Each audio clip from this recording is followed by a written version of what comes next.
Hello everyone, today on Binky's Gaming Thoughts, I will state my predictions for Dragon Age 4 based on my previous theories. For the occasion, I found something that looks like silk brocade and something pink, I forget what the pink material is called, and my great bear hide, and I don't know what this would be, but you know. So, final predictions. Dragon Age 4 will see the Maker wake the remaining old gods, whether or not he knows they are ever nourished. Fen'Harel locked them up for a reason, but it doesn't necessarily mean that he wants them killed. He just doesn't want them liberated. The Maker's doing will bring on a blight like no other Thedas has seen before. The Maker might awaken one old god and bring on the sixth blight. Perhaps awaken two old gods and bring on the seventh blight on top. Nice big sandwich of blights here. So he awakens the two remaining dragons and brings on a massive blight in order to cause more chaos, since he doesn't want people to stop believing him as the one true god. And also he wants to destroy Fen'Harel because of the threat that the Dread Wolf poses on the Maker's plans, on the Maker's existence and his belief system. A new threat then arises, the Maker. And joining forces with Fen'Harel might actually be an agreeable option. The Maker could also be trying to free or awaken the Forgotten Ones. We might even discover who they are and what exactly they are and what they want and whether or not they are enemy. They could be a new threat as well. In addition to the Maker, they could also be allies on the flip side. Perhaps Fen'Harel or our character will end up reaching out to them for help. Or perhaps they have joined the Maker, or they joined Fen'Harel, or, you know, there's so many possibilities regarding the Forgotten Ones to know for sure what could actually happen. But I suspect we'll learn more regarding these so-called Forgotten Ones in the next game, and why they have been forgotten. What did they do that people wanted to forget them? Or what did they not do? Or what did they do so secretly behind the scenes that people didn't realize and just forgot about them? Fen'Harel will offer to join our character, where we might decide whether he is or is not the enemy, our enemy, even though he wishes to destroy Thedas, which is a consequence of only him trying to do something good, which is restore Alathan. There might be a way to save Thedas and restore Alathan both, which might be done by destroying the Maker. That would be nice. Whether evidence is found to prove Solus wrong or not, destroying Thedas might be favorable, and players might have to choose to destroy it in order to destroy the Maker or not. Because if you think about it, if, like I said in my previous video, if the Maker and the blights, if they're like two blights and it's destroying everything and everyone is dying, maybe destroying Thedas is a show of mercy. This might also be where the Forgotten Ones come into play. It might be the end of Thedas as we know it, and not because of Fen'Harel. Dragon Age 4 might make players decide the fate of Thedas, thus ending the saga, though I hope not. I hope that it will only open the door to more Dragon Age games, and more theories and predictions to be made based on other upcoming games. And of course, if DA4 is a filler type game like Dragon Age 2, in order to establish certain settings, then these predictions might be seen come true in Dragon Age 5. But I hope that most of these theories will be in Dragon Age 4, or at least, if not all the options that we have that I'm predicting, maybe just some of the theories or hints So part of it will be revealed in Dragon Age 4 and the rest of it will be revealed later on.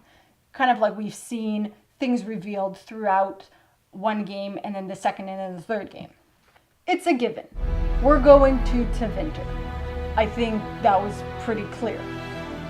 I mentioned in my previous video that I suspect questions regarding the Tevinter Magisters and the Maker and Corypheus, and all those guys will be answered. It only makes sense since that's where we'll be. The center of the action is probably going to take place there. So hopefully a lot of light will be shone on a lot of these questions that we have, things that have been hinted that aren't yet completely revealed. So here are 7 possibilities of end game or mid game choices that would be very interesting, would allow either happy or tragic endings, the good or evil choices that I kind of, based on my theories, kind of pieced together that would be nice to see, but could things seem to be leading up to that kind of thing. So 1, save and redeem Solus. Restore Alathan while saving Thedas. This would imply that we found another way than the way that Solus thinks right now is the only way. And ultimately this would make it the ultimate good option. 2, save and redeem Solus. Save Thedas, but no restoring Alathan. Somehow, Solus agrees to this. Perhaps his views have changed due to the Maker. Or, so this would be like 2A, good, or 2B, a little bit evil. Maybe player controls Solus and he has submitted to player. 3, save Thedas, but destroy Solus, destroy the Maker, let peace reign. So kind of like a safe, neutral option. 4, save Thedas, destroy Solus, destroy the Maker, become the sole ruler, or even the god. We're starting to go into the evil options here. 5, destroy Solus, join the Maker, join us, or die. Whatever that means for the fate of Thedas. And perhaps this leads to choosing options 3 and 4, or even other options. 6, destroy Thedas, destroy Solus, destroy the Maker, destroy everything, including yourself. Poof, everything dies. Everyone dies. Everything dies. There's nothing left. Blights took over and killed everything. That's like a critical mission failure type of ending. Really not optimal if you think about it. And 7, join Solus, destroy Thedas, probably the Maker with it, restore Alathan. This would be like another gray area where you join Solus and maybe it was the best option to destroy Thedas and the Maker altogether because of the blights and there was no other way to save Thedas, and so you restore Alathan. Maybe it depends on what you find.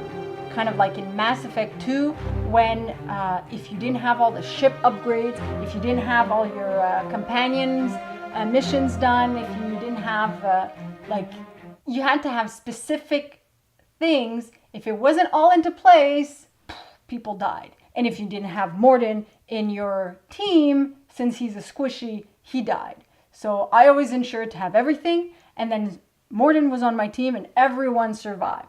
So we're going to have to really explore everything, hunt down everything, and make sure that we have all the details to everything to make sure that we can have the best possible ending. BioWare has done it before, and I wouldn't be surprised to see it again. And if BioWare happens on this video, take these notes down because this is what I'd like to see. And I'll have more in my next video of what I really want to see, things that I really want about companions and storylines and all those details. So, 7 theories for endings for our 7 old gods and our 7 Evanurus. And no, 7 is not my favorite number, it's actually 5. And these endings, they're more or less simplistic, obviously. We can probably rest assured that BioWare is going to add a lot more complexity to these types of decisions. And yeah, so like I said earlier, in my next video, I will take these theories and predictions a little step further and state more what I'd like to see actually happen, companions I'd like to see return, things like that, and how far I'd like BioWare to take what they've hinted before, how many answers I'd like to see in the next game, and elaborate on what I would personally like to see happen in the upcoming game.